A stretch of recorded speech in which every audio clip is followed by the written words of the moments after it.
is time to break out our EMG loaded Vs and rock some metal amps.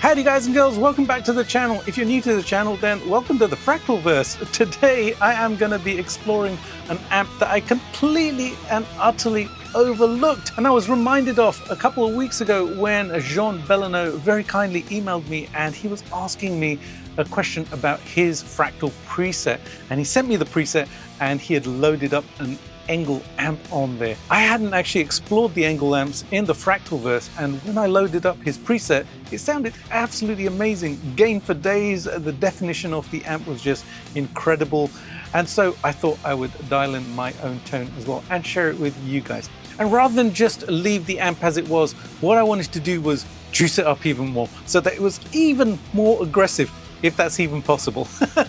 And let me tell you, it is. Alrighty, today I'm going to show you on my FM9, but this can be done on the AM4, the FM3, and the Big Daddy Axe FX3 as well.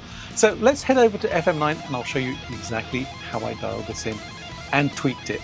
Let's go. Alrighty, this was a really cool tone to dial in.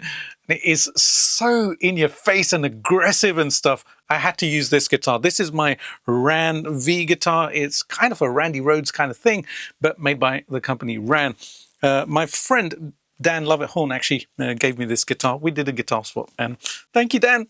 Love you, man.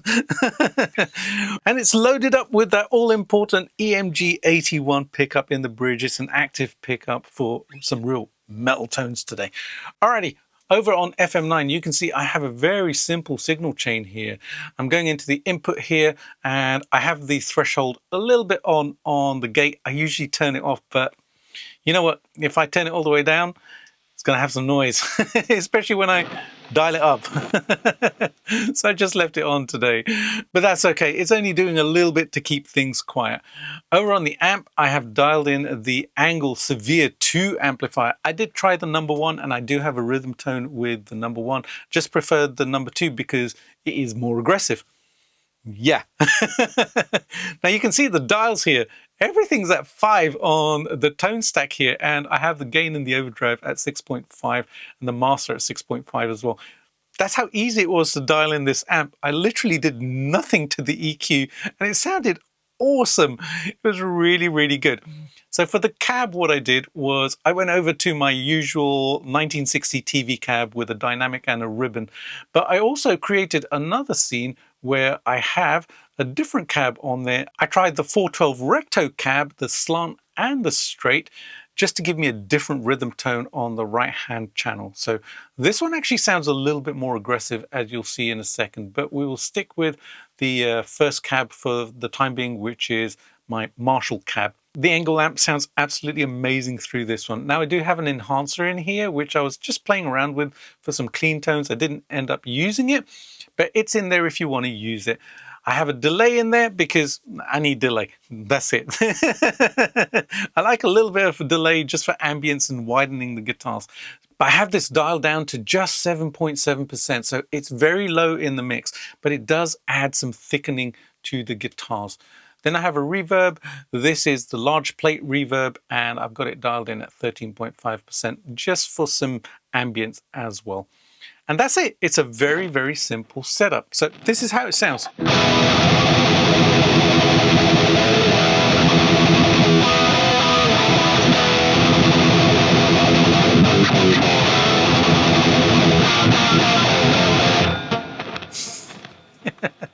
You gotta love that tone.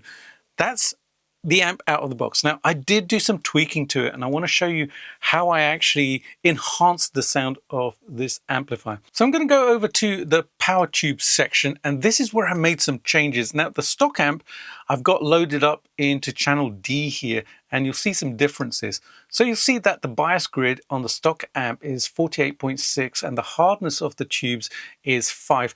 Now, when you start dialing these up to these levels, 70% and 10, things get kind of spicy. Yeah. There's one other thing that I did as well. I also changed the compression. I put it up to 65% because I wanted that compression to really hit and all the notes to pop out when I was playing those fast sections.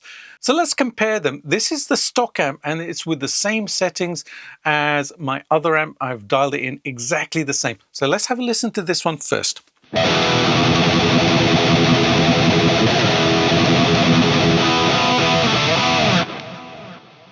Now let's check out my modified amp.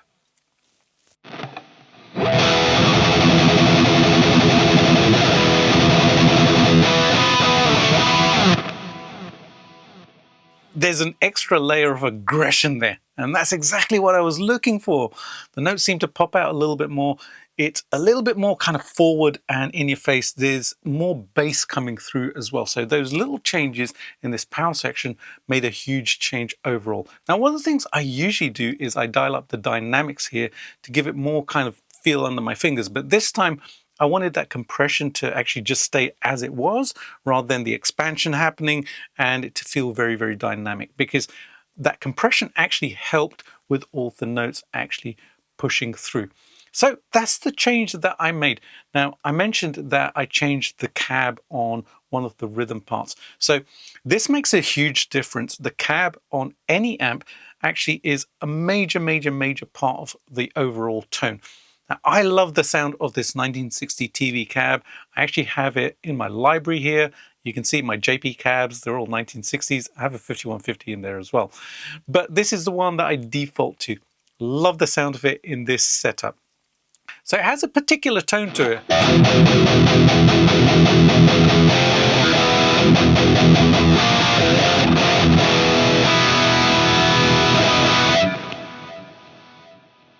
But for my second rhythm tone, what I wanted to do was actually set it up with a Mesa Cab, because I know the Mesa Cab is even more aggressive sounding. It has a little bit more top end to it and it doesn't sound as mid-rangey. So let's have a listen to this one.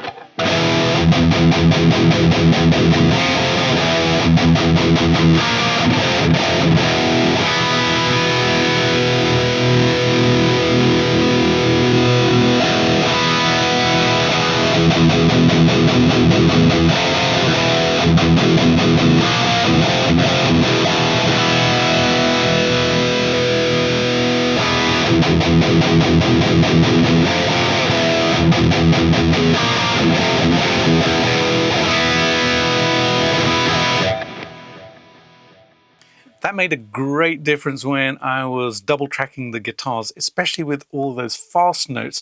When I was doing all my picking, it actually helped to have a different sound on the right-hand speaker in order for the stereo spread to be wide and everything to be heard. If I had just done the same amp and the same cab, then it would have sounded great, but the frequencies wouldn't have separated out as much, and I wanted that to happen. One of the other things that you can do is go over to the power supply and actually change over the power supply from the AC to the DC. This makes a difference to the tone as well. Check this out. This is with the AC, which is what the amp is supposed to be on.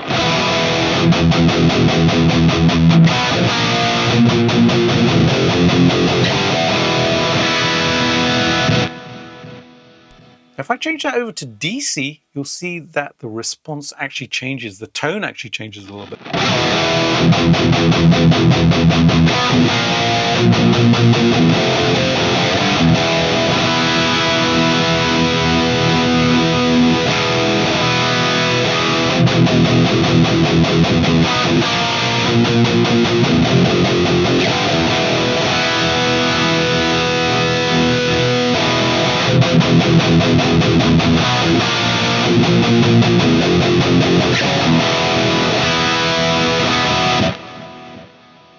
In fact, the DC is actually more aggressive. I'm going to save this actually because I love the sound of that.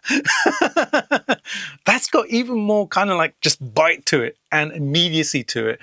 So it's very, very safe to do here because we can't break the amp by changing over to DC supply. And obviously if you do that on a real amp, it's quite complicated to do. But here in the Fractalverse, hey, we can just go over to this section and change it over. I love the sound of that. Hey, if you're enjoying this one, please do subscribe to the channel and hit the bell notification as well, as more videos like this are going to be coming up and I don't want you guys to miss them. Thanks so much. Let's get back to it. Now, also dialed up a lead sound, which is over here in scene 3. Now, for this one, I changed the amp over. I used the Energy Ball, which is the Engl Powerball amp model in the Fractal. Now you can see my settings here. The gain's at 7, the bass and middle are at 5, treble's a little bit higher at 6.91, and the presence is at 6.9. The depth is dialed up to 6.67 as well, and master's at 7.1 as well. I wanted this tone to be a little bit brighter. This amp, by its very nature, is more mid-rangey. It's a little bit kind of like more kind of like heavier sounding in terms of the low end, the low mids as well. But I wanted that presence to come through when I was playing my solos. And, you know, I did a very hack job of the Alex Skolnick type of thing there. But I had fun doing it, right? So I dialed up the delay a little bit on this one as well. So it's the dual delay again, which I love using. It's just my stock settings, but I dialed it up to 17%, and the reverb I actually just left the same as the other scenes as well. That became my lead sound. So when I did my lead stuff, that's what I was playing, the Engl Powerball rather than the Severe amp, which is the Engl Savage amp. And it sounds like this.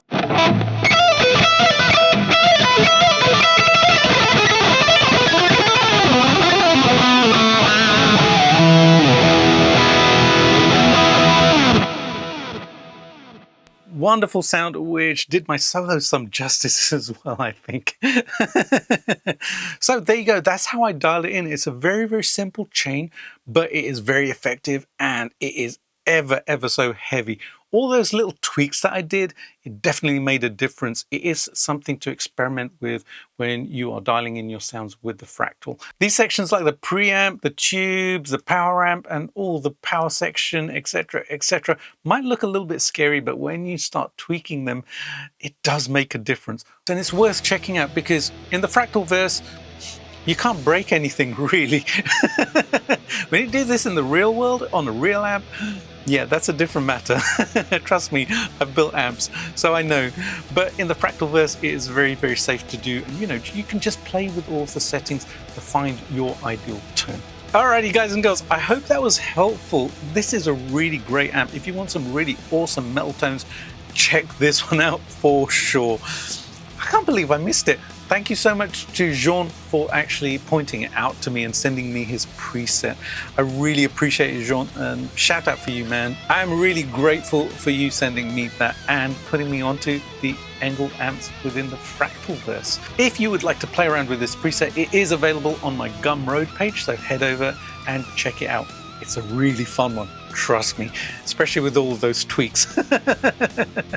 Alrighty, guys and girls, if you enjoyed this one, you know the drill. Please do subscribe to the channel and hit the bell notification as well, so you know when new videos like this are going to be coming out. Please do give it a like and a hype as well, and leave your comments. Let me know what your favorite metal amp in the Fractalverse is. I would love to know because I want to experiment with some more amps.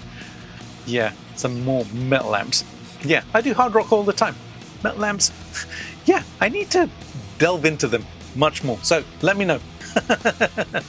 Alrighty, it's time for that full track with all the solos in it.